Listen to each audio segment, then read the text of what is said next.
퇴직할 때 저는 솔직히 자신 있었어요. 노후자금 3억, 서울 외곽에 아파트 한 채, 국민연금도 매달 들어오고, 주변에서도 그랬어요. 형은 준비 잘했네. 부럽다. 저도 그렇게 생각했거든요. 그런데요. 은퇴하고 3년 지난 지금, 저는 왜 이렇게 불안할까요? 통장에 돈이 있는데, 집도 있는데, 연금도 나오는데, 이상하게 쓸 돈이 없어요. 병원 한 번 가려면 망설여지고, 아내한테 외식하자는 말도 잘 안 나와요. 3억이면 충분하다고 생각했는데, 정말 충분한 걸까요? 아니면 제가 뭔가 잘못 계산한 걸까요? 오늘은 저처럼 겉보기엔 준비된 것 같은데, 막상 살아보니 불안한 분들께 제 3년의 경험을 솔직하게 말씀드리려 해요. 저는 62살에 퇴직했어요. 35년 다닌 회사였거든요. 마지막 날 사무실 정리하면서 이상하게 후련했어요. 슬프거나 허전하기보다는 이제 진짜 내 시간이다 싶었달까요? 책상 서랍 정리하는데 오래된 명함들이 나오더라고요. 언제 받았는지도 기억 안 나는 것들. 그거 하나하나 버리면서 아, 이제 진짜 끝이구나 싶었어요. 35년이면 긴 시간이잖아요. 새벽 6시에 나가서 밤 9시, 10시에 들어오고 주말에도 전화 받고 출근하고 아이들 어릴 때 얼굴도 제대로 못 봤어요. 그렇게 버텨온 거거든요. 가족 먹여 살리려고, 애들 대학 보내려고, 노후 준비하려고. 퇴직금 정산받던 날 인사팀에서 서류 건네주면서 그러더라고요. 부장님, 고생 많으셨습니다. 그 말 듣는데 갑자기 뭉클하더라고요. 근데 눈물은 안 났어요. 그냥 드디어 끝났다 싶은 마음이 더 컸어요. 퇴직금 정산받고 그동안 모아둔 거 합치니까 노후 자금이 딱 3억이 됐어요. 서울 외곽에 아파트 한 채 있고 국민연금은 만 65세부터 받기로 했으니까 3년만 버티면 연금도 나오고 솔직히 그때 저는 생각했어요. 나 꽤 잘 준비한 거 아닌가?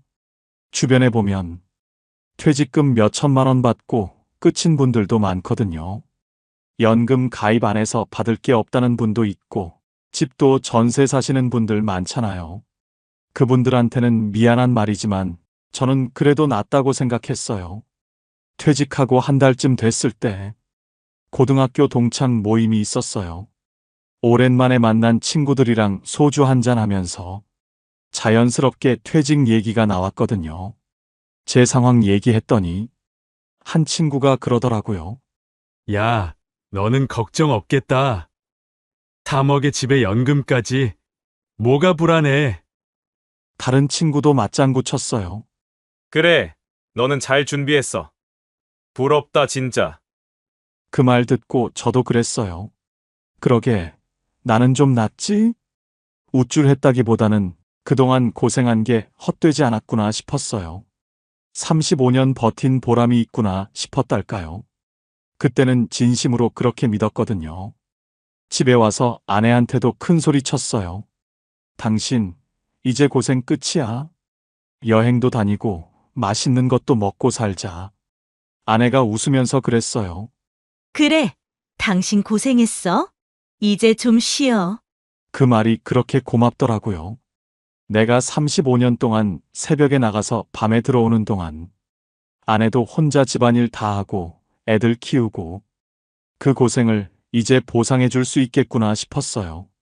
퇴직 첫 달 저는 정말 행복했어요. 아침에 알람 없이 일어나도 되고 낮에 동네 공원 산책해도 되고 오후에 아내랑 카페 가서 커피 한잔 해도 되고 평일 낮에 마트 가는 게 그렇게 신기하더라고요. 아, 세상에 이런 시간이 있었구나. 이게 노후구나. 이게 은퇴구나. 드디어 내 삶을 사는 기분이었어요. 그때 저는 나름대로 계산도 해봤거든요. 3억이면 한 달에 150만 원씩 써도 20년은 가잖아요.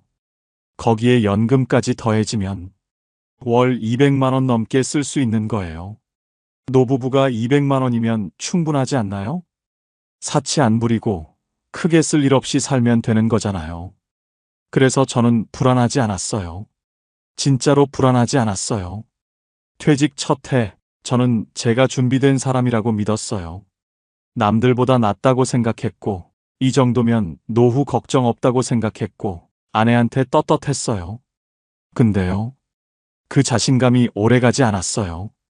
1년쯤 지나니까 뭔가 이상한 느낌이 들기 시작했거든요.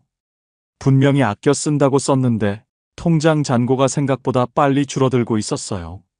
퇴직하고 1년쯤 됐을 때였어요. 어느 날 저녁에 통장 정리를 하다가 이상한 걸 발견했거든요.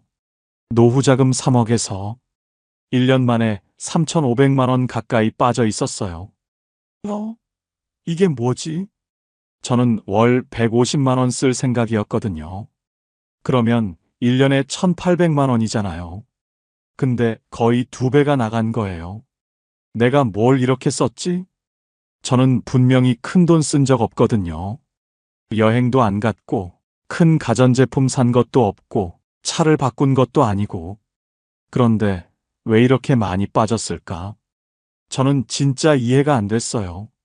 그날 밤에 잠이 안 오더라고요.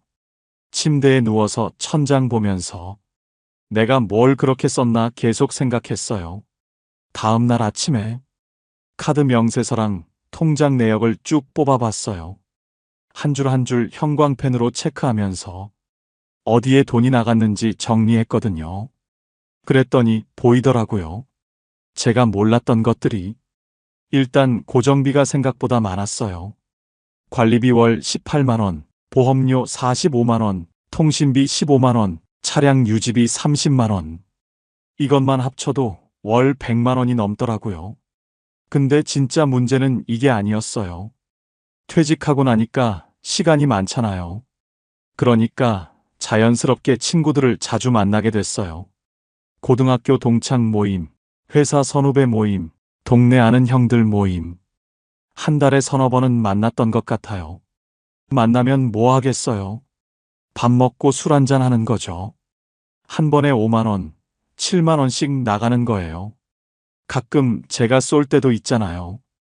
오늘은 내가 낼게 하면 10만 원, 15만 원 훌쩍 나가는 거예요. 그리고 등산을 시작했거든요. 퇴직하고 건강 챙기려고 일주일에 한두 번씩 산에 갔어요. 등산 자체는 돈이 안 드는데 문제는 끝나고 나서예요. 산에서 내려오면 다들 배고프잖아요. 막걸리 한잔 하자 그러면 산 밑에 식당 가서 파전에 막걸리, 도토리묵에 두부김치. 한 번에 4만 원, 5만 원씩 나가는 거예요. 일주일에 2번이면 한 달에 8번이잖아요. 등산 후 식사비만 월 30만 원이 넘더라고요. 낚시도 다시 시작했어요. 젊을 때 좋아했는데 바빠서 못 갔거든요.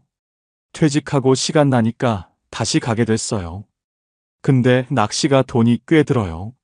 낚싯대 새로 사고, 미끼 사고, 기름값에 통행료에. 바다낚시 한 번 가면 10만 원은 나가더라고요. 그리고 제일 예상 못한 게 경조사비였어요. 퇴직 첫 해에 지인 부모님 상이 4번 있었고, 조카 결혼, 동창 아들 결혼, 후배 딸 결혼까지. 한 번에 10만 원, 20만 원, 큰 건 30만 원씩. 1년 모으니까 경조사비만 250만 원이 넘더라고요. 아내한테 말했어요. 여보, 우리 생각보다 돈이 많이 나갔어. 월 150 쓸 줄 알았는데 거의 300 가까이 나간 것 같아. 아내가 한숨을 쉬면서 그러더라고요. 당신이 매일 나가서 그런 거 아니야? 친구 만나고, 등산 가고, 낚시 가고, 그게 다 돈이잖아. 그 말 듣고 할 말이 없더라고요. 저는 그냥 친구 만나고 건강 챙긴다고 생각했거든요. 별로 쓴 것 같지 않았어요. 큰 돈 쓴 적이 없으니까. 근데 5만 원, 7만 원, 10만 원. 이게 쌓이니까 한 달에 100만 원이 넘게 나가고 있었던 거예요.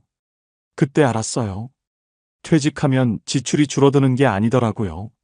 저는 당연히 줄어들 거라고 생각했거든요. 출퇴근 안 하니까 돈 덜 쓸 거고 회사 생활 안 하니까 경비 줄 거고. 근데 현실은 달랐어요. 시간이 많아지니까 쓸 기회도 많아지는 거예요. 회사 다닐 때는 바빠서 친구를 못 만났거든요. 근데 이제 시간이 나니까 만나게 되고 만나면 돈이 나가는 거예요. 제일 당황스러웠던 건 내가 이걸 전혀 몰랐다는 거예요. 35년 동안 가장으로 살면서 돈 관리 나름 한다고 했거든요. 근데 정작 은퇴하고 나니까 내 돈이 어디로 새는지도 모르고 있었던 거예요. 그때 처음으로 불안해졌어요. 이 속도로 나가면 3억이 얼마나 갈까? 단순하게 계산해 봤어요. 1년에 3,500만 원이면 10년이면 3억 5천이잖아요. 연금 받아도 이 속도면 70대 되기 전에 바닥이 보일 수도 있겠다 싶었어요. 저는 그날 밤에 또 잠이 안 왔어요. 아내는 옆에서 자고 있는데 저 혼자 천장 보면서 생각했어요. 내가 뭔가 잘못 계산한 건가? 그때부터였어요. 통장 잔고 확인하는 게 무서워지기 시작한 게. 그렇게 1년이 지나고 드디어 만 63세가 됐어요. 국민연금 받는 날이 온 거예요. 1년 동안 3,500만 원 가까이 빠지는 걸 보면서 정말 불안했거든요. 매달 통장 잔고 확인하는 게 무서웠어요. 근데 이제 연금이 나오니까 그 속도가 줄어들 거라고 생각했어요. 이제 좀 숨통이 트이겠지 싶었어요. 첫 연금이 들어오던 날 아침부터 은행 앱을 켜놓고 기다렸어요. 점심때쯤 한번 확인하고 오후에 또 확인하고 오후 3시쯤 입금 알림이 왔어요. 두근두근 하면서 확인했거든요. 132만 원. 저는 잠깐 멍했어요. 이게 다야? 35년 동안 한 번도 안 빼먹고 냈거든요. 월급에서 꼬박꼬박 빠져나갔어요. 그러니까 150만 원은 넘을 줄 알았어요. 아내한테 말했어요. 연금 나왔어. 132만 원. 아내가 그러더라고요. 생각보다 적네. 기초연금은 안 나와? 저도 그게 궁금해서 주민센터에 알아봤거든요. 근데 안 되더라고요. 기초연금은 소득인 정액 기준이 있어요. 우리처럼 집도 있고 노후자금도 있고 국민연금도 많이 받으면 대상이 안 돼요. 직원분이 설명해 주시는데 솔직히 좀 억울하더라고요. 내가 35년 동안 꼬박꼬박 냈는데 왜 나는 기초연금을 못 받지? 국민연금 안 낸 사람은 기초연금 받고 열심히 낸 사람은 못 받는 거예요. 이게 맞는 건가 싶었어요. 근데 제도가 그렇게 돼 있으니까 어쩔 수가 없었어요. 집에 와서 그날 밤에 계산을 다시 해봤어요. 연습장 꺼내서 숫자 하나하나 적어봤거든요. 우리 부부가 한 달에 쓰는 돈 아무리 줄여도 250만 원은 나가거든요. 관리비, 보험료, 통신비, 차량 유지비, 고정비만 100만 원이 넘어요. 거기에 생활비, 용돈, 경조사비까지 하면 250만 원도 빠듯해요. 연금이 132만 원이면 매달 120만 원이 부족한 거예요. 1년이면 1,440만 원. 결국 노후자금에서 계속 빠지는 거잖아요. 저는 연금 받으면 노후자금 안 건드려도 될 줄 알았어요. 아니, 최소한 덜 건드릴 줄 알았어요. 근데 현실은 달랐어요. 연금 받아도 매달 100만 원 넘게 부족한 거예요. 그때 알았어요. 연금은 여유가 아니라 기본이더라고요. 연금만으로는 생활이 안 돼요. 연금은 그냥 바닥을 깔아주는 거예요. 그 위에 노후자금을 얹어야 겨우 굴러가는 거예요. 며칠 뒤에 친구들 만나서 이 얘기를 했어요. 야, 연금 받아도 생각보다 부족하더라. 한 친구가 그러더라고요. 나는 연금이 80만 원밖에 안 나와. 너는 132만 원이면 많이 받는 거야. 그 말 듣고 더 복잡해졌어요. 나보다 적게 받는 사람들은 어떻게 사는 걸까? 근데 그 친구는 기초연금이 나온대요. 국민연금이 적으니까 합치면 나랑 비슷하대요. 아이러니하더라고요. 국민연금 많이 받으면 기초연금 못 받고 국민연금 적게 받으면 기초연금이 나오고 뭐가 맞는 건지 모르겠더라고요. 집에 오는 길에 생각했어요. 노후는 결국 적응이구나. 들어오는 돈에 맞춰서 나가는 돈을 줄이는 거예요. 근데 저는 그게 안 됐어요. 고정비는 줄일 수가 없잖아요. 매달 똑같이 나가는 거예요. 아내가 어느 날 밤에 그러더라고요. 당신, 우리 이러다가 진짜 힘들어지는 거 아니야? 저는 대답을 못했어요. 아내 눈을 못 마주치겠더라고요. 나도 그게 걱정이었거든요. 연금이 들어오는데도 왜 이렇게 불안한 걸까? 그건 연금이 충분하지 않기 때문이었어요. 연금은 도움이 되지만 해결책은 아니었어요. 연금 받기 시작하고 몇 달 지났을 때였어요. 어느 날 아침에 일어나는데 허리가 너무 아픈 거예요. 젊을 때부터 허리가 안 좋긴 했거든요. 사무실에서 오래 앉아 있으니까 디스크가 좀 있다고 했었어요. 근데 이번엔 좀 심했어요. 걷기도 힘들고 앉아 있기도 힘들고 밤에 잠을 못 잘 정도였어요. 아내가 그러더라고요. 당신 이러다 큰일 나. 병원 가자. 저는 솔직히 병원 가기 싫었어요. 돈이 걱정됐거든요. 근데 너무 아프니까 어쩔 수 없이 갔어요. 동네 정형외과 갔더니 MRI를 찍어보자고 하더라고요. 정확히 봐야 치료 방향을 잡을 수 있다고. MRI 비용이 얼마냐고 물어봤어요. 30만 원이래요. 건강보험 적용 안 되는 거였어요. 비급여라서 전액 본인 부담이래요. 저는 좀 망설였어요. 꼭 찍어야 해요? 의사 선생님이 그러더라고요. 안 찍어도 되는데 그러면 정확한 진단이 어려워요. 나중에 더 심해질 수도 있고요. 결국 찍었어요. 30만 원 내고 MRI 찍었어요. 결과가 나왔는데 디스크가 좀 심하게 튀어나왔대요. 당장 수술할 정도는 아닌데 물리치료 받으면서 관리해야 한대요. 물리치료가 1회에 10,000원 정도 하더라고요. 일주일에 3번, 한 달이면 12번. 한 달에 12만 원이에요. 거기에 약값도 있어요. 진통제, 근육이완제. 한 달에 3만 원 정도.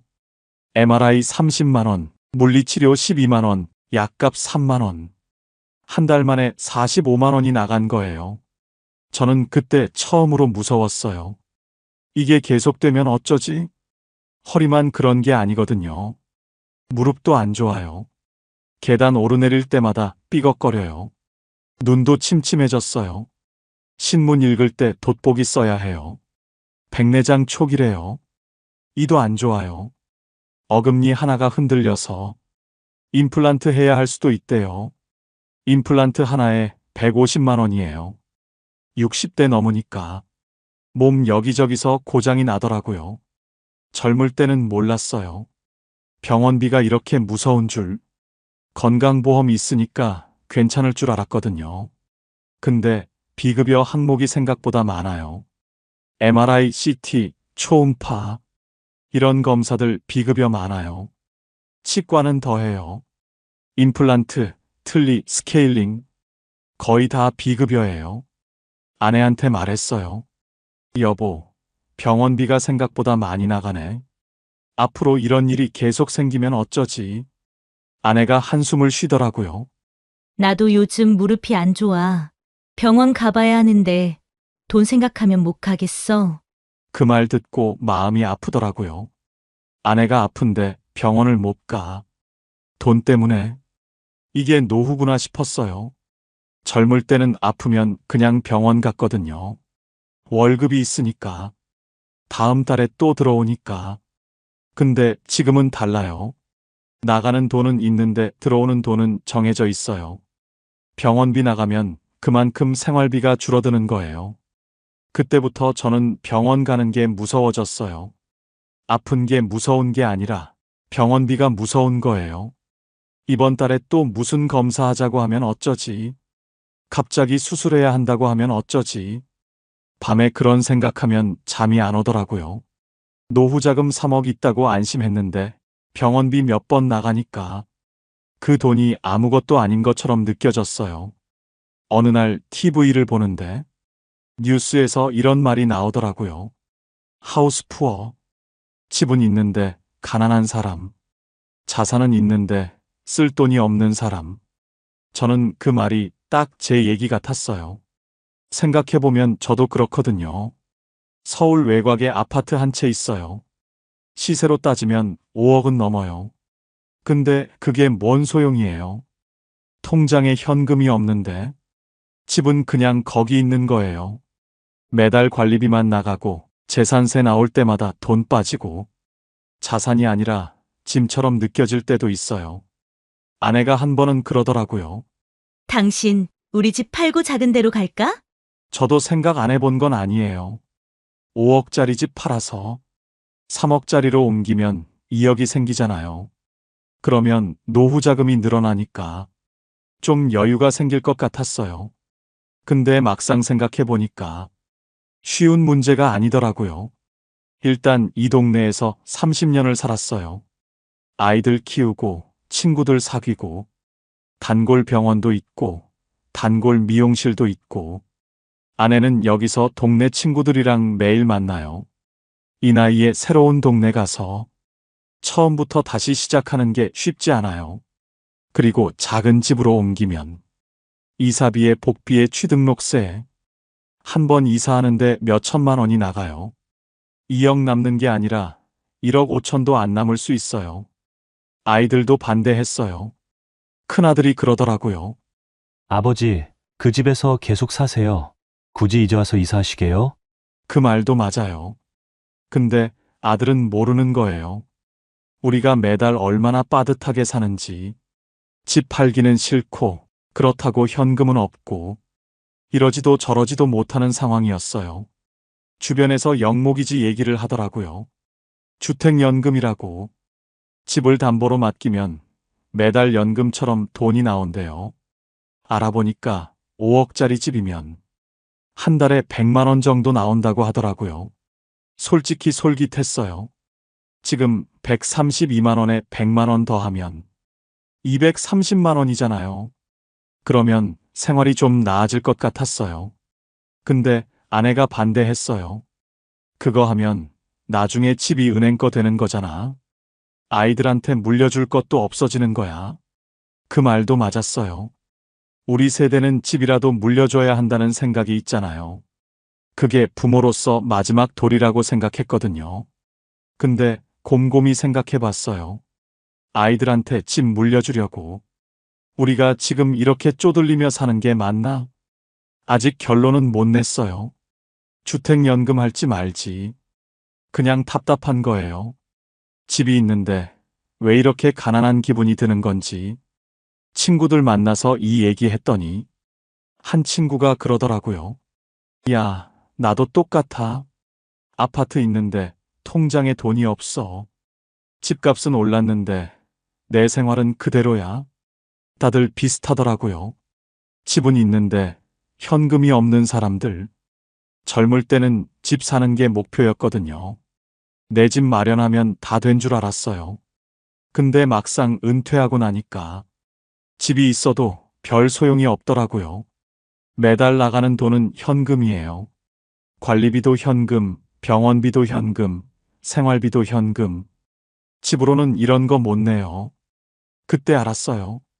노후에는 자산보다 현금 흐름이 중요하다는 걸. 집값이 5억이든 10억이든 매달 쓸 돈이 없으면 가난한 거예요. 은퇴하고 2년이 지났을 때였어요. 어느 날 밤에 잠이 안 와서 통장 정리를 해봤거든요. 퇴직할 때 3억이었는데 지금 얼마나 남았나 궁금했어요. 예금 통장, 적금 통장, CMA 통장 다 합쳐서 계산해 봤더니 2억 3천만 원 정도 남아있더라고요. 2년 만에 7천만 원이 빠진 거예요. 첫 해에 3,500만 원, 둘째 해에도 비슷하게 나갔으니까 맞는 계산이긴 했어요. 근데 숫자로 보니까 무섭더라고요. 이 속도면 3억이 얼마나 가지? 연습장 꺼내서 계산해 봤어요. 연금 받기 전에는 1년에 3,500만 원씩 나갔고 연금 받고 나서는 1년에 1,500만 원 정도 나가요. 지금 2억 3천 남았으니까 이 속도면 15년 정도 버틸 수 있어요. 저 지금 63살이니까 78살이면 바닥이 보이는 거예요. 근데 요즘 사람들 85살, 90살까지 살잖아요. 78살에 돈 떨어지면 그 다음은 어떡해요? 아내한테 말하기가 무서웠어요. 혼자 끙끙 앓았어요. 근데 아내가 먼저 눈치를 챘더라고요. 당신 요즘 왜 그래? 무슨 걱정 있어? 저는 결국 말했어요.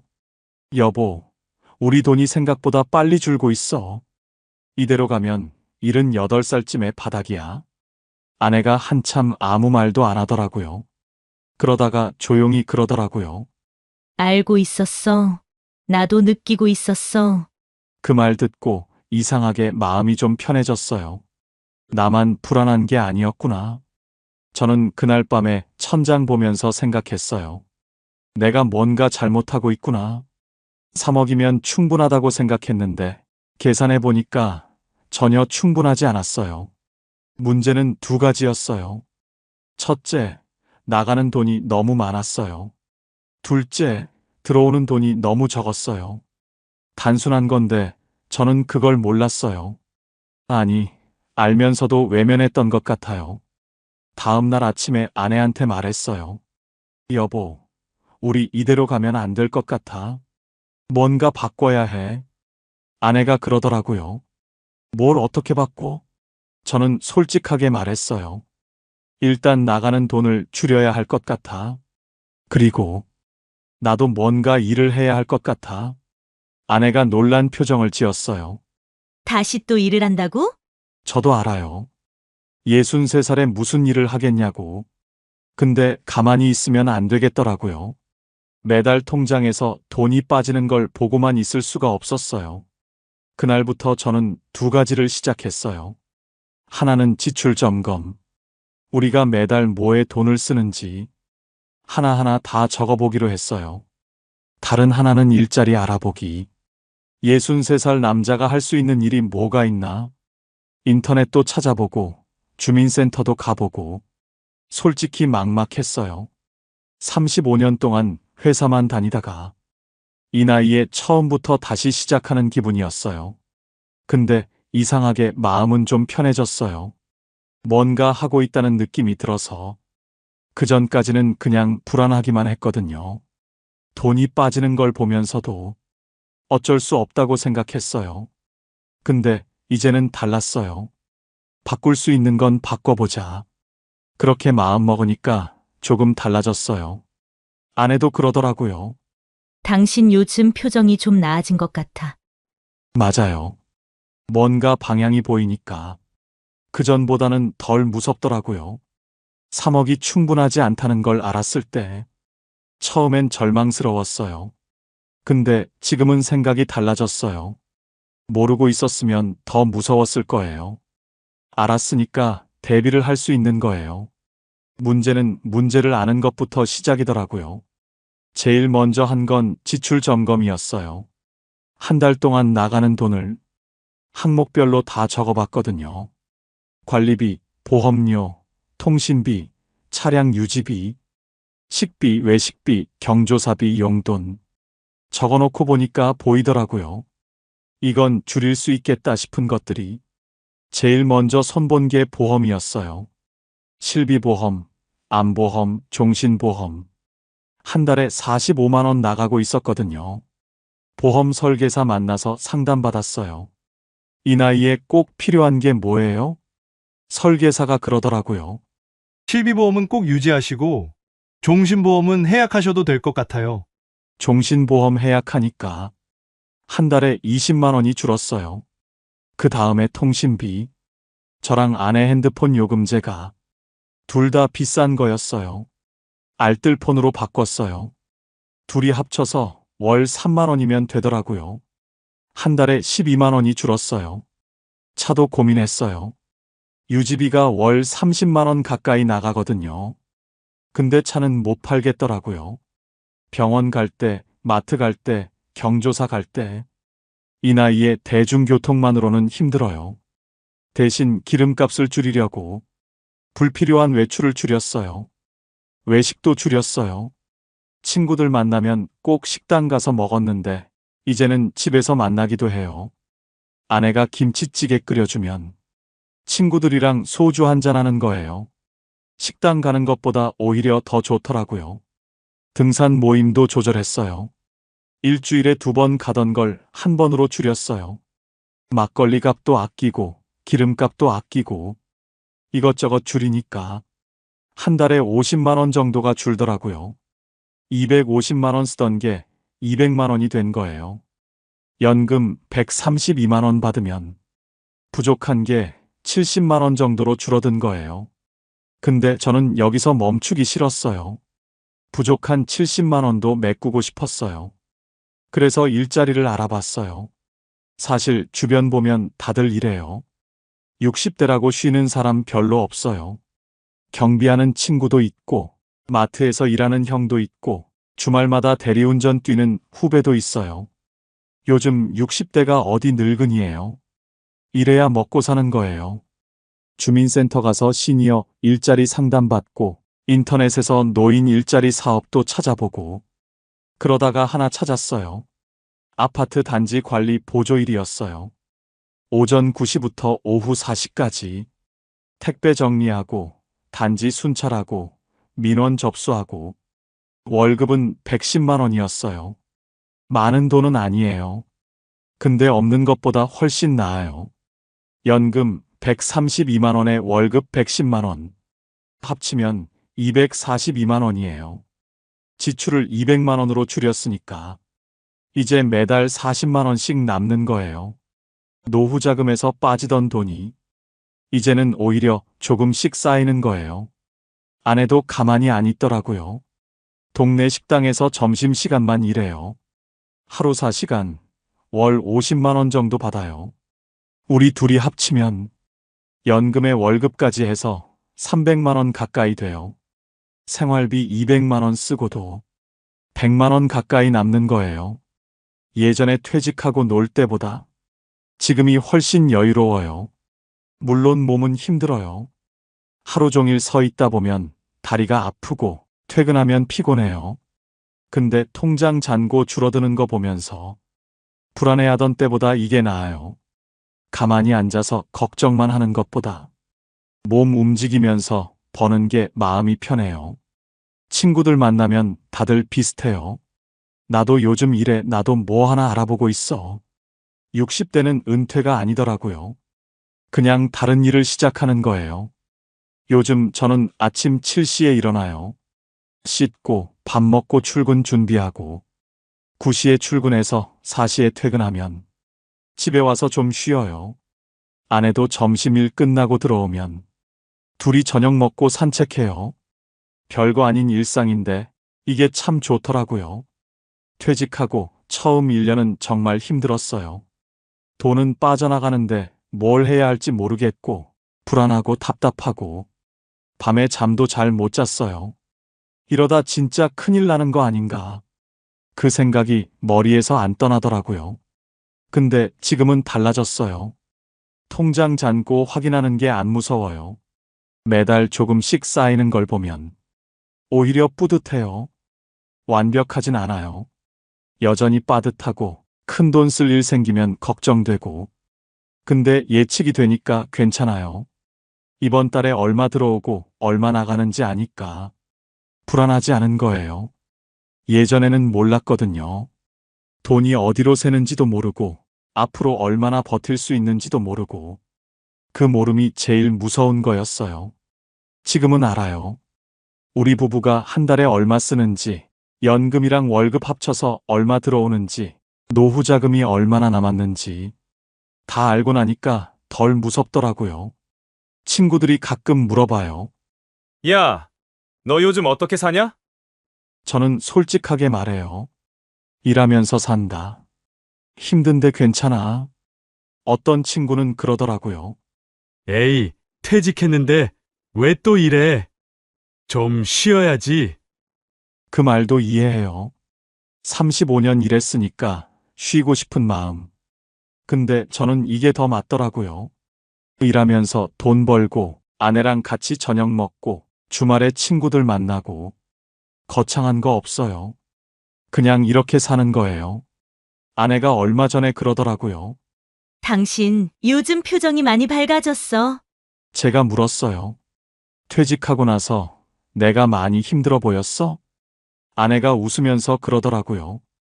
응, 맨날 한숨 쉬고 밤에 뒤척이고 나도 걱정 많이 했어. 미안하더라고요. 아내도 불안했을 텐데 저 때문에 더 걱정했을 거잖아요. 그래서 말했어요. 이제 괜찮아. 우리 이대로 잘 살 수 있어. 3억이면 충분할 줄 알았는데 충분하지 않았어요. 근데 그게 끝은 아니었어요. 줄일 건 줄이고 벌 건 벌고 그렇게 맞춰가는 거더라고요. 노후가 불안한 건 돈이 없어서가 아니에요. 돈이 어떻게 흘러가는지 모르기 때문이에요.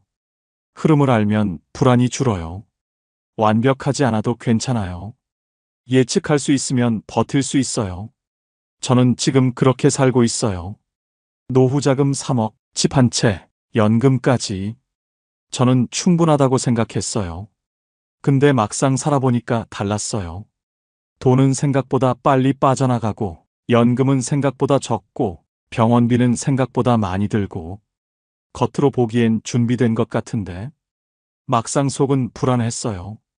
근데 지금은 괜찮아요. 달라진 건 딱 두 가지예요. 나가는 돈을 줄였고, 들어오는 돈을 만들었어요. 거창한 거 아니에요. 보험 정리하고, 통신비 줄이고, 외식 줄이고, 모임 조절하고, 그리고 할 수 있는 일을 찾아서 했어요. 아내도 같이 일하고요. 완벽하진 않아요. 여전히 빠듯하고, 큰 돈 쓸 일 생기면 걱정되고, 근데 이제는 예측이 돼요.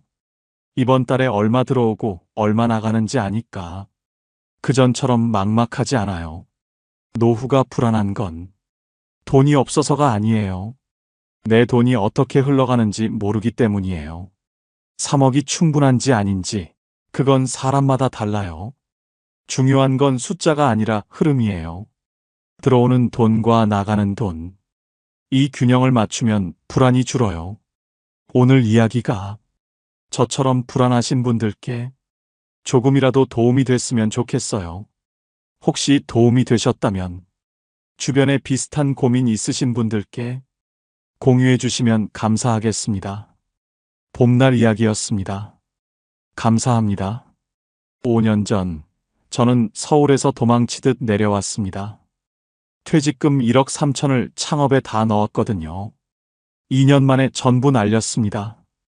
거기다 대출까지 받았던 게 있어서 빚도 생겼어요. 전세금 빼서 겨우 갚고 나니까 남은 돈이 1억 남짓이었습니다. 그때 제 나이 57. 다시 취직할 곳도 없고 그렇다고 또 뭘 해볼 용기도 없었어요. 그래서 선택한 게 귀촌이었습니다. 시골 가면 적게 쓰면서 버틸 수 있지 않을까? 솔직히 그게 다였어요. 근데요. 막상 내려와 보니까 생각했던 것과 많이 달랐습니다. 좋은 점도 있었고요. 예상 못한 문제도 있었어요. 후회했던 순간도 있었고, 그래도 버틴 이유도 있었습니다. 5년이 지난 지금, 저는 어떻게 됐을까요? 부자가 됐을까요? 아니면 더 망했을까요? 오늘은 그 얘기를 솔직하게 해보려고 합니다. 저는 30년을 한 회사에서 일했어요. 대기업은 아니었지만 중견기업이었고요. 월급 꼬박꼬박 나오고 크게 불만 없이 다녔습니다. 그 사이에 작은 아파트 하나 마련했었어요. 대단한 건 아니었지만 그래도 내 집이었거든요. 근데 아들이 둘이잖아요. 둘 다 결혼할 나이가 되니까 고민이 생기더라고요. 요즘 세상에 집 없이 결혼하기 어렵잖아요. 그렇다고 애들한테 알아서 하라고 하기엔 마음이 안 편했어요. 결국 아파트 팔았습니다. 6억 좀 안 되게 받았어요. 거기서 아들 둘한테 1억 5천씩 해줬어요. 총 3억이요.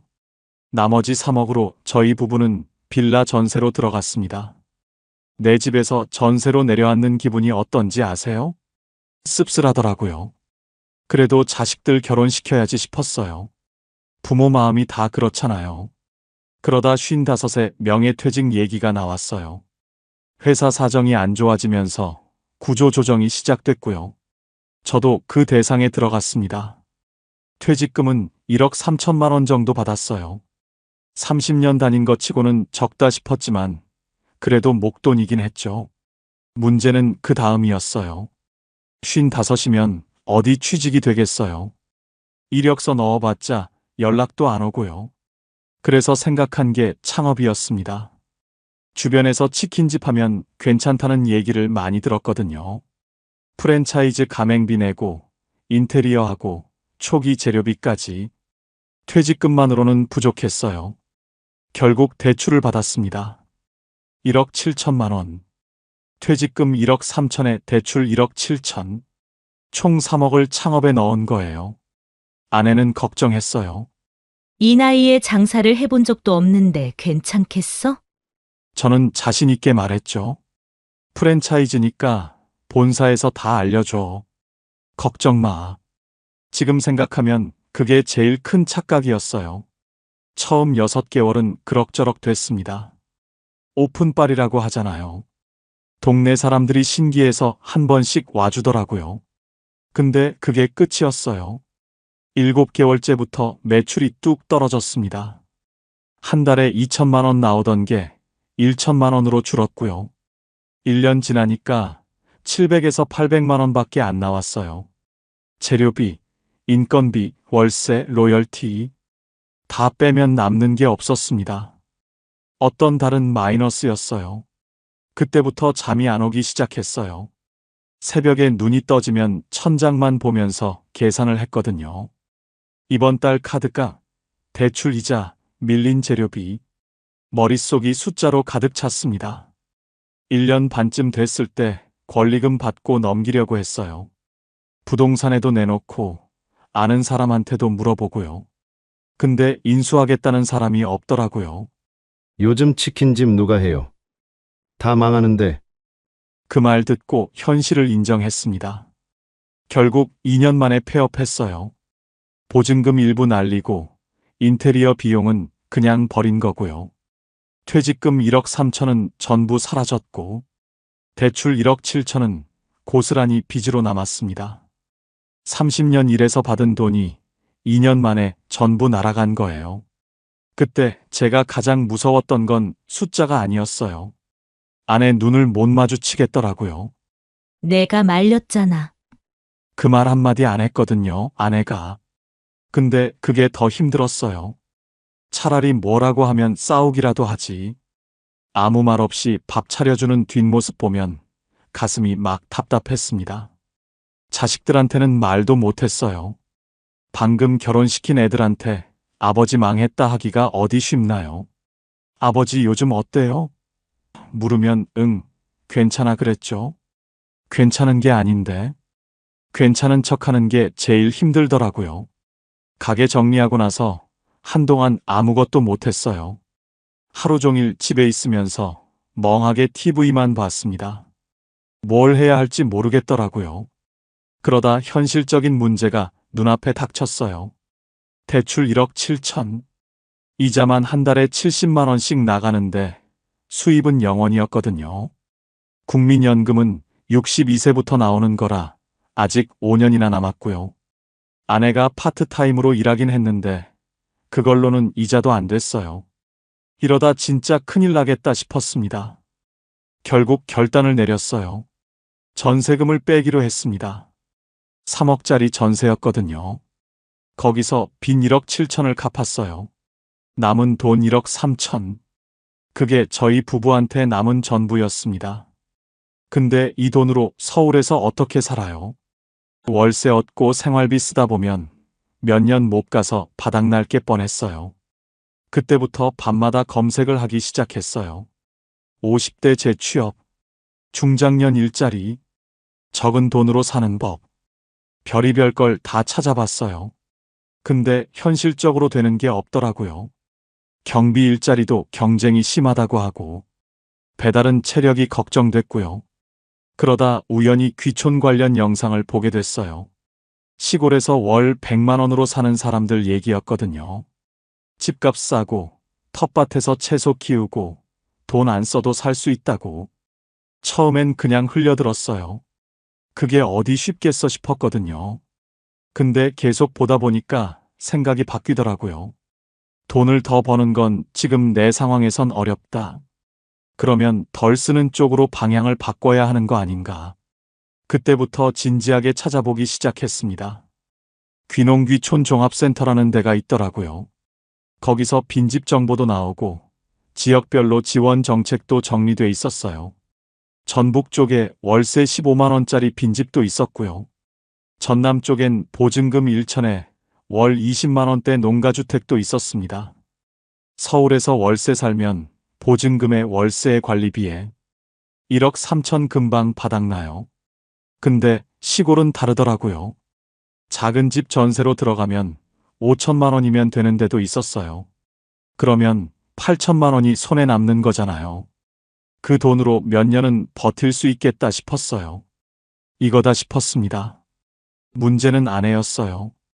어느 날 저녁에 조심스럽게 꺼냈거든요. 여보, 우리 시골로 내려가면 어떨까? 아내 표정이 굳더라고요. 갑자기 무슨 소리야. 서울에서 이렇게 버티다간 돈 다 없어져. 그래도 시골은 아내는 평생 서울에서만 산 사람이거든요. 시골이라곤 명절에 시댁 가본 게 전부였어요. 거기 가서 뭐 하게. 아는 사람도 없는데. 일단 버티는 거지. 돈 덜 쓰면서. 그게 말이 돼? 첫 번째 대화는 그렇게 끝났어요. 그 뒤로 며칠 동안 서로 말이 없었습니다. 저도 강요하고 싶지 않았거든요. 평생 같이 산 사람한테 나 따라와 하기가 쉽지 않잖아요. 그래서 혼자 가려고 마음 먹었어요. 나 먼저 내려가서 자리 잡을게.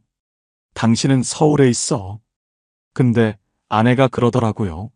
당신 혼자 보내면 거기서 쓰러질 것 같아서 못 보내겠어. 그 말 듣고 눈물이 날 뻔했어요. 참았지만요. 아내가 이어서 말했습니다. 같이 가자. 어차피 여기 있어도 답 없잖아. 그렇게 둘이 내려가기로 결정했어요. 솔직히 말하면 기대는 없었습니다. 잘 살아보자가 아니었거든요. 덜 망하자였어요. 화려하게 성공하겠다는 게 아니라 조용히 버티자는 거였습니다. 그게 저희 부부의 귀촌 이유였어요. 희망이 아니라 생존이었습니다. 저희가 내려간 곳은 전북 쪽 작은 마을이었어요. 인구 500명도 안 되는 동네였고요. 버스는 하루에 4번밖에 안 다녔습니다. 처음 도착했을 때 기억이 나요. 차에서 내리니까 공기가 다르더라고요. 서울처럼 매캐하지 않고 맑았어요. 아내가 심호흡을 하면서 그랬어요. 공기는 진짜 좋다. 저도 그때는 그렇게 생각했어요. 힘들겠지만 어떻게든 되겠지. 새 출발이라고 생각하자. 집은 보증금 3천만 원에 월세 15만 원짜리 농가주택이었어요.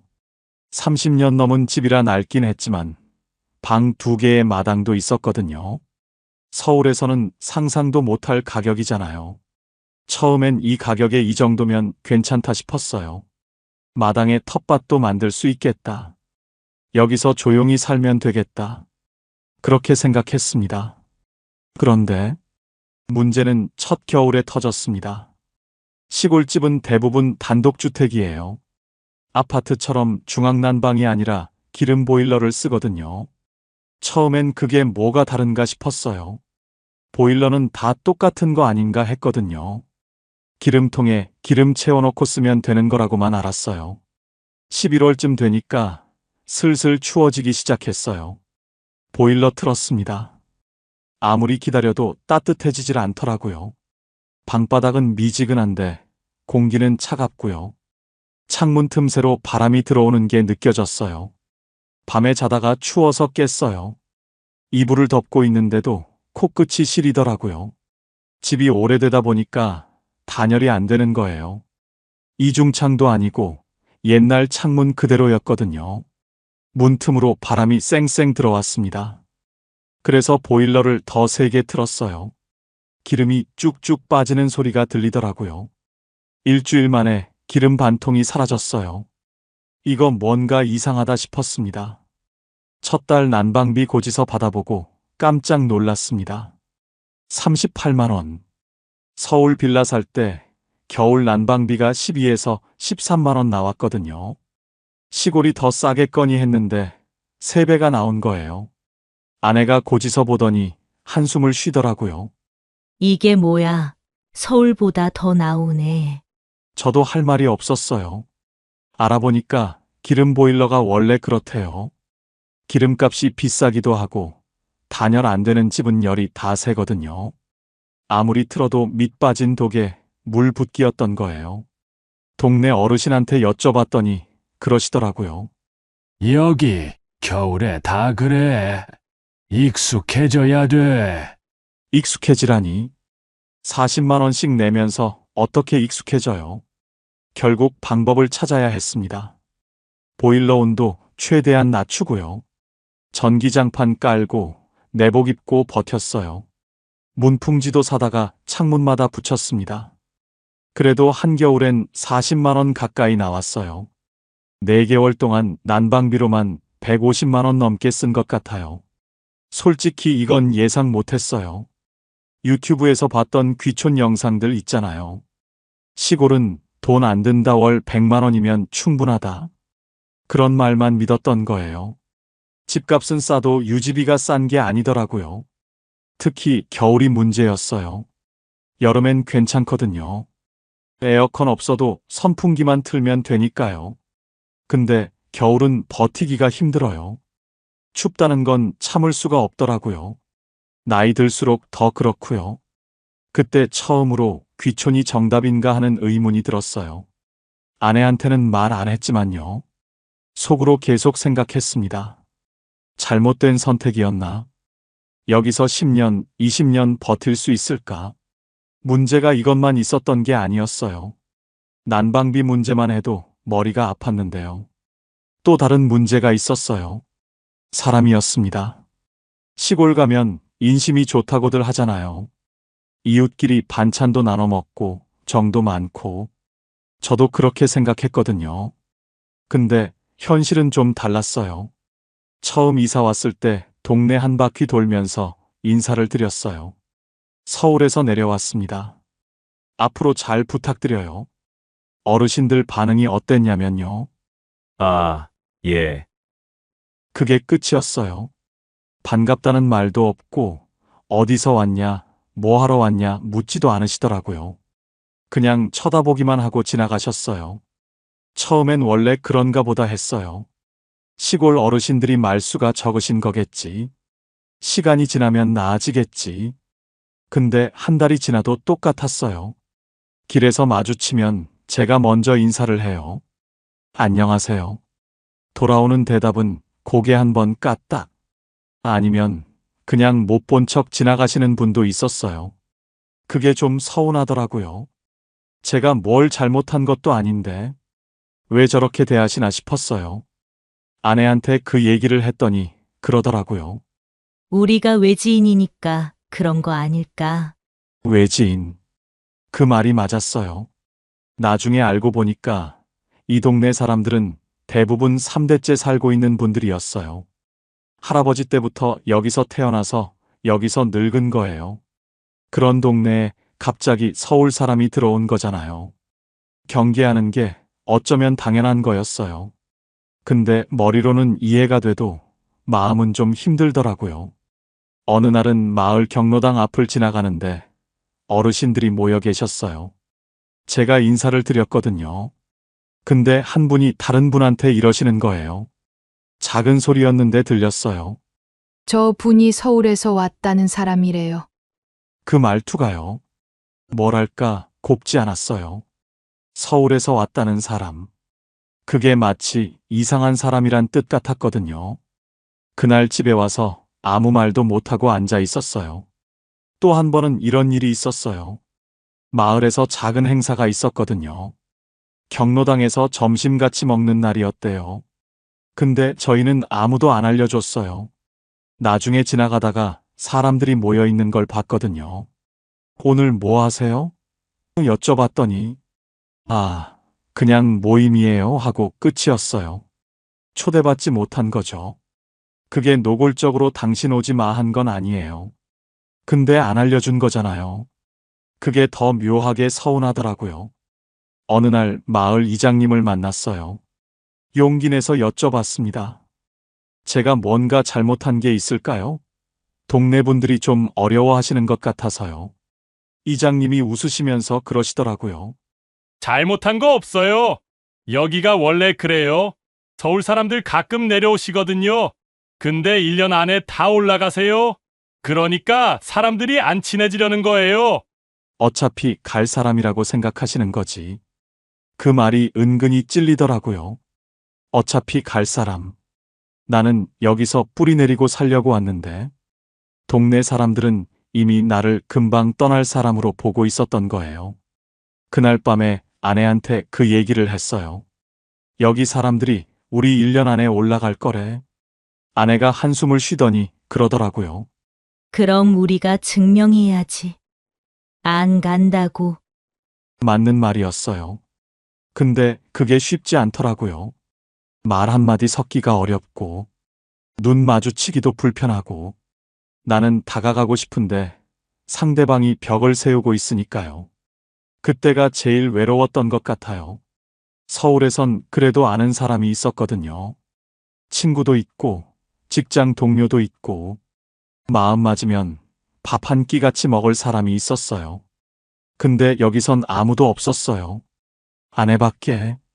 둘이서 밥 먹고, 둘이서 산책하고, 둘이서 TV 보고, 그게 다였어요. 가끔 서울 친구한테 전화하면 이런 말 하잖아요. 시골 생활 어때? 좋지. 좋다고 말했어요.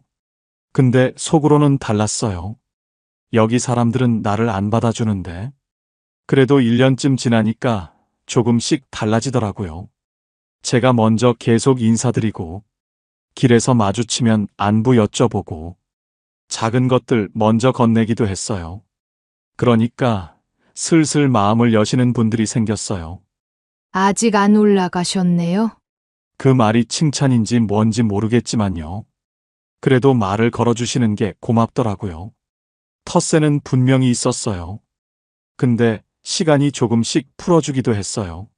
다만 그 시간을 버티는 게 쉽지 않았습니다. 시골 오기 전에 이런 생각을 했어요. 사람 적으면 편하겠다. 복잡한 인간관계 없으니까 스트레스도 없겠다. 서울에서 직장 생활 30년 하면서 사람한테 치인 게 많았거든요.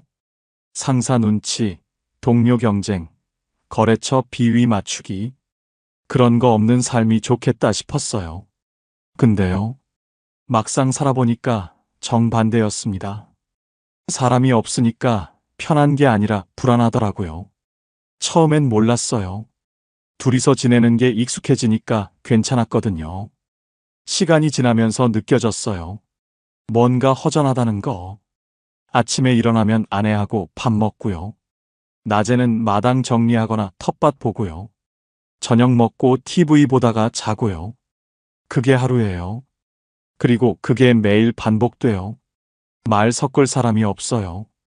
서울에선 편의점만 가도 안녕하세요 인사하잖아요. 카페 가면 주문하면서 한마디라도 하고요. 별것 아닌 것 같아도 그게 다 사람이랑 부딪히는 거거든요.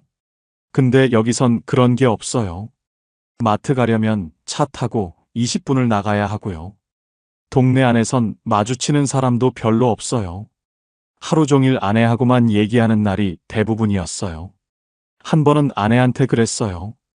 우리 오늘 밖에 나가서 사람 좀 보자. 아내가 웃더라고요. 사람 보러 어딜 가게. 여기 사람이 없는데. 웃긴 말인데 웃기지가 않았어요. 진짜 사람이 없으니까요. 그러다 무서웠던 일이 있었어요. 한밤중이었어요. 자다가 갑자기 가슴이 답답해서 깼거든요. 숨이 잘 안 쉬어지는 느낌이었어요. 심장이 빨리 뛰고요. 아내를 깨웠어요. 여보, 나 좀 이상해. 아내가 놀라서 일어났어요. 어디가 아파? 병원 가야 해? 그때 갑자기 이 생각이 든 거예요. 병원이 어디지? 가장 가까운 응급실이 차로 30분 거리였거든요. 그것도 밤에 길이 한산할 때 얘기예요. 근데 지금 가슴이 아프잖아요. 내가 운전을 할 수 있나? 아내는 운전을 못 하는데. 119 불러도 여기까지 얼마나 걸리지? 그 생각이 꼬리에 꼬리를 물더라고요. 솔직히 가슴보다 그 생각이 더 무서웠어요. 여기서 쓰러지면 어떡하지? 다행히 그날은 좀 누워 있으니까 괜찮아졌어요. 아마 체한 거였던 것 같아요. 근데 그 뒤로 자꾸 그 생각이 나더라고요. 나이가 있으니까 몸이 언제 어떻게 될지 모르잖아요. 서울에선 그런 걱정 안 했거든요. 병원이 가깝고 사람이 많으니까. 근데 여기선 달라요. 아파도 부탁할 사람이 없어요. 급해도 도와줄 사람이 없어요. 그게 진짜 무섭더라고요. 아내한테 그 얘기를 했어요. 나 그날 밤에 진짜 무서웠어. 아내도 그러더라고요. 나도 당신 깨울 때 손이 떨렸어.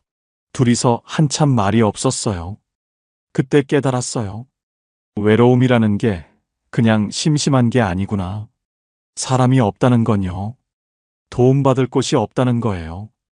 기댈 곳이 없다는 거예요. 그게 진짜 외로움이더라고요. 서울에 있는 친구한테 가끔 전화했어요. 목소리라도 들으면 좀 나을까 싶어서. 근데 통화하고 끊으면 더 허전해지더라고요. 친구는 서울에 있고 나는 여기 혼자고 그 거리가 느껴지니까요.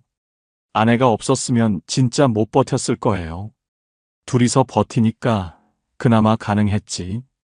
혼자였으면 반년도 못 있었을 것 같아요. 가끔 아내한테 고맙다고 했어요. 당신 아니었으면 나 진짜 큰일 났다. 아내가 그러더라고요. 나도 마찬가지야. 혼자 여기 있었으면 미쳤을 거야. 둘이서 웃었어요. 웃으면서도 좀 씁쓸했어요.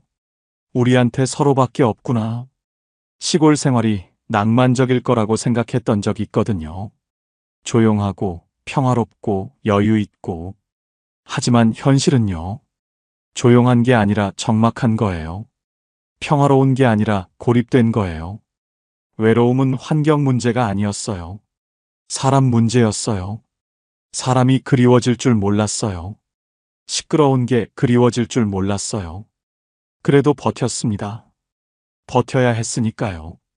근데요. 이렇게 힘든 얘기만 하면 여러분 답답하시죠? 사실 좋은 점도 있었어요. 없었으면 5년을 못 버텼겠죠. 여기까지 들으시면 이런 생각 드실 수 있어요. 그래서 귀촌하지 말라는 얘기야? 힘든 것만 있었던 거야? 아니에요. 좋은 점도 분명히 있었어요. 솔직히 말하면요. 좋은 점이 없었으면 5년을 못 버텼을 거예요. 힘들기만 했으면 1년 만에 올라갔겠죠. 근데 안 올라간 이유가 있어요. 그 얘기를 해볼게요. 제일 먼저 달라진 건 돈이 나가는 속도였어요. 서울에 있을 때는 돈이 계속 빠져나갔거든요. 아무것도 안 해도 나가는 돈이 있잖아요. 월세, 관리비, 교통비, 식비. 밖에 나가면 커피 한 잔, 밥 한 끼. 이것저것 쓰다 보면 한 달에 200만 원은 기본이었어요. 근데 여기선 달랐어요. 월세가 15만 원이에요. 관리비는 없고요. 교통비도 거의 안 들어요. 어차피 차 타고 다니는데 기름값만 나가거든요. 제일 크게 줄어든 건 식비였어요. 텃밭에서 채소를 직접 길렀거든요. 배추, 무, 고추, 상추, 깻잎. 처음엔 어설펐는데 1년 지나니까 제법 되더라고요. 마트에서 채소 살 일이 거의 없어졌어요. 이웃 어르신이 농사 지은 거 나눠주실 때도 있고요. 처음엔 말도 안 걸어주시던 분들이 시간이 지나니까 이거 가져가요 하시더라고요. 감자 한 박스, 고구마 한 봉지.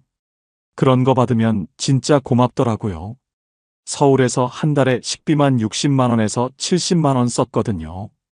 여기선 30만 원이면 충분해요. 많이 쓰면 40만 원. 다 합치면 한 달 생활비가 80만 원에서 100만 원이면 돼요. 서울에서 200만 원 넘게 쓰던 걸 생각하면 절반도 안 되는 거죠. 그리고 가만히 놀고만 있었던 건 아니에요. 수입도 조금씩 생겼어요. 아내는 면사무소에서 연결해준 노인 일자리 사업을 했어요. 경로당 청소하고 어르신들 점심 준비 돕는 일이었거든요. 한 달에 40만 원 정도 들어왔어요. 저도 가만히 있진 않았어요. 농번기엔 동네에서 일손 불러주시더라고요. 모내기철, 수학철에 하루 일하면 10만 원씩 받았어요. 한 달에 열흘만 나가도 100만 원이 되거든요. 봄하고 가을에 바짝 벌어두면 꽤 됐어요. 대신 비농번기엔 일이 뜸해요. 그때는 마을 환경정비 같은 공공근로 나가서 30만 원에서 40만 원 정도 벌었고요. 연평균 내면 제가 한 달에 50만 원에서 60만 원, 아내가 40만 원, 둘이 합치면 100만 원 정도는 됐어요. 그리고 올해부터 국민연금이 나오기 시작했어요. 62세 되니까 드디어 나오더라고요. 한 달에 80만 원 정도. 많진 않아요. 근데 그거라도 있으니까 숨통이 트이더라고요. 3년 뒤에 65세 되면 기초연금도 나온다고 하더라고요. 그때 되면 좀 더 여유가 생기겠죠. 수입이 지출보다 조금 많아졌어요. 서울에 있었으면 어떻게 됐을까 가끔 생각해요. 1억 3천 가지고 서울에서 월세 살았으면요. 아마 3, 4년 만에 바닥났을 거예요. 근데 여기선 아직 남아있어요. 넉넉하진 않지만 바닥은 안 났어요. 오히려 조금씩 모이더라고요. 한 달에 10만 원, 20만 원씩. 큰 돈은 아니지만 마이너스가 아니라는 게 중요했어요. 돈이 쌓이진 않아도 빨리 새지 않는다. 이게 귀촌의 가장 현실적인 장점이었어요. 서울에선 돈이 나가는 속도를 못 따라갔거든요. 여기선 속도가 느려졌어요. 그래서 버틸 수 있었어요. 물론 부자가 된 건 아니에요. 여전히 빠듯해요. 근데 무너지진 않았어요. 그게 제일 큰 차이였어요. 5년이라는 시간이 지났어요. 처음엔 하루하루가 길었거든요. 아침에 눈 뜨면 오늘은 또 뭘 하지 싶었어요. 서울에서 직장 다닐 때는 그런 고민 없었잖아요. 출근하면 할 일이 정해져 있으니까요.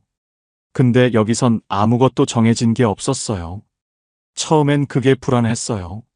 내가 지금 뭘 하고 있는 거지? 이렇게 살아도 되는 건가? 쓸모없는 사람이 된 것 같았어요. 사업 망하고 서울에서 도망쳐 온 사람. 돈도 못 벌고 시골에서 숨어 사는 사람. 스스로를 그렇게 생각했거든요. 근데 1년, 2년 지나면서 생각이 바뀌더라고요. 어느 날 아침이었어요. 텃밭에 나갔는데 상추가 막 자라 있는 거예요. 일주일 전에 씨 뿌려놓은 건데 어느새 싹이 올라와 있더라고요. 그거 보면서 뭔가 뭉클했어요. 내가 심은 게 자라고 있구나. 별것 아닌 것 같잖아요. 근데 그때 느낌이 참 좋았어요.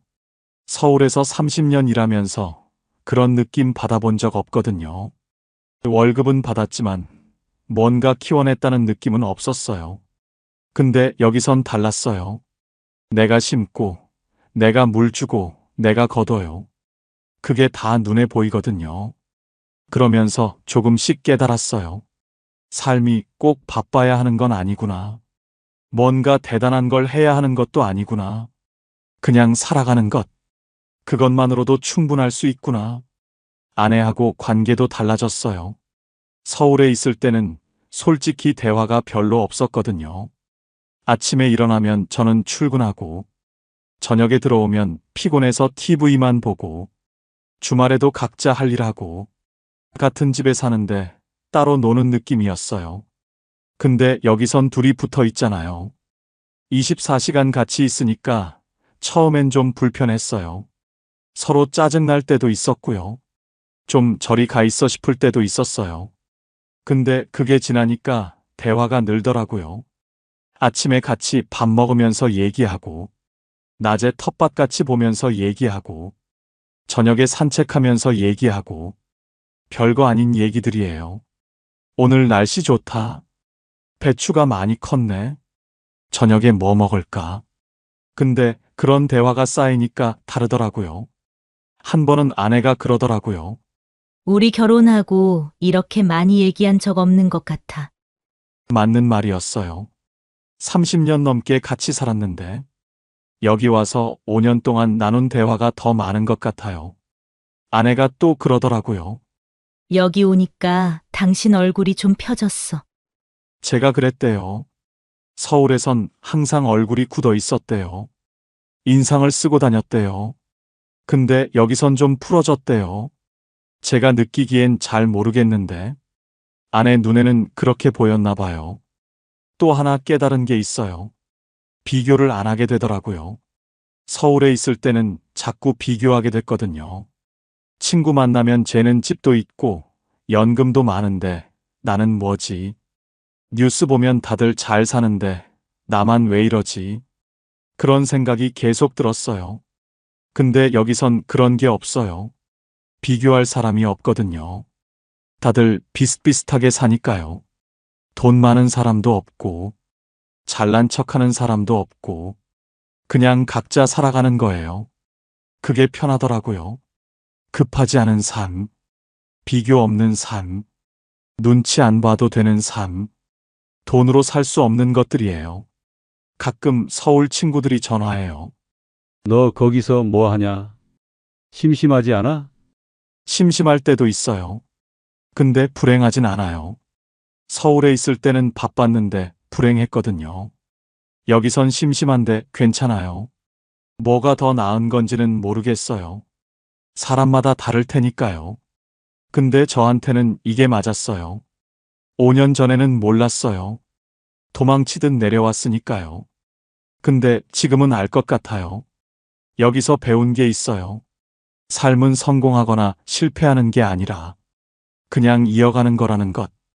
멈추지 않으면 괜찮다는 것. 그걸 여기서 배웠어요. 5년이 지난 지금 저는 어떻게 됐을까요? 솔직하게 말씀드릴게요. 부자가 되진 않았어요. 빚이 다 사라지지도 않았고요. 아들한테 결혼 자금으로 준 3억. 그건 돌려받을 생각 없어요. 부모 마음이 그런 거잖아요. 근데 창업하면서 날린 퇴직금 1억 3천. 그건 다시 못 모았어요. 지금 통장에 있는 돈은 처음보다 조금 줄었어요. 그래도 바닥은 안 났어요. 서울에 있었으면 어땠을까요? 아마 지금쯤 돈 다 떨어졌을 거예요. 어디서 뭘 하고 있었을지 모르겠어요. 근데 여기선 버티고 있어요. 한 달에 들어오는 돈이 나가는 돈보다 조금 많아요. 그게 전부예요. 화려하지 않아요. 여유롭지도 않고요. 근데 무너지진 않았어요. 귀촌이 인생을 바꿔주진 않았어요. 대신 망하는 속도를 늦춰줬어요. 버티는 방식을 바꿔줬어요. 그래서 아직 서 있는 거예요. 후회하냐고요? 솔직히 모르겠어요. 힘들었던 순간은 분명히 있었어요. 잘못된 선택이었나 싶은 밤도 있었고요. 근데 다시 그때로 돌아가도 같은 선택을 할 것 같아요. 다른 방법이 없었으니까요. 귀촌은 정답이 아니에요. 근데 오답도 아니에요. 누군가에겐 도피일 수 있고, 누군가에겐 생존일 수 있어요. 저한텐 생존이었어요. 오늘 제 얘기 들어주셔서 감사합니다. 길게 얘기했는데요. 정리하면 이래요. 퇴직금 1억 3천 창업에 다 날리고, 남은 돈 1억 3천 들고 시골로 내려왔어요. 난방비에 놀랐고, 텃세에 서운했고, 외로움에 힘들었어요. 근데 돈은 덜 나갔고, 일도 조금씩 생겼고, 마음은 편해졌어요. 5년 지난 지금, 부자는 안 됐지만 무너지지도 않았어요. 그게 제 귀촌 이야기예요. 여러분이라면 어떻게 하셨을까요? 서울에서 끝까지 버티는 선택. 아니면 귀촌으로 내려가서 시간을 사는 선택. 정답은 없는 것 같아요. 사람마다 상황이 다르니까요. 다만 저는 이렇게 생각해요. 중요한 건 어디서 사느냐가 아니라 어떻게 버티느냐인 것 같아요. 서울에서 버틸 수 있으면 서울에서 버티면 되고, 시골에서 버틸 수 있으면 시골에서 버티면 돼요. 방법은 다를 수 있어요. 근데 목표는 같잖아요. 무너지지 않는 것. 끝까지 서 있는 것. 저는 그 방법이 귀촌이었던 거예요. 혹시 지금 힘드신 분 계시면요. 너무 자책하지 마세요. 저도 그랬거든요. 사업 망하고 아내 눈도 못 마주치고 도망치듯 내려왔어요. 근데 5년 버텼어요. 아직 서 있어요. 여러분도 할 수 있어요. 오늘 영상이 도움이 되셨다면 구독이랑 좋아요 한 번씩 부탁드립니다. 저희 채널은 이렇게 노후 준비, 현실적인 돈 이야기를 전해드리고 있거든요. 다음에도 도움되는 이야기 가져올게요. 여러분 생각은 어떠신가요? 귀촌 해볼만 할까요, 말까요? 댓글로 편하게 나눠주세요. 긴 영상 끝까지 들어주셔서 감사합니다.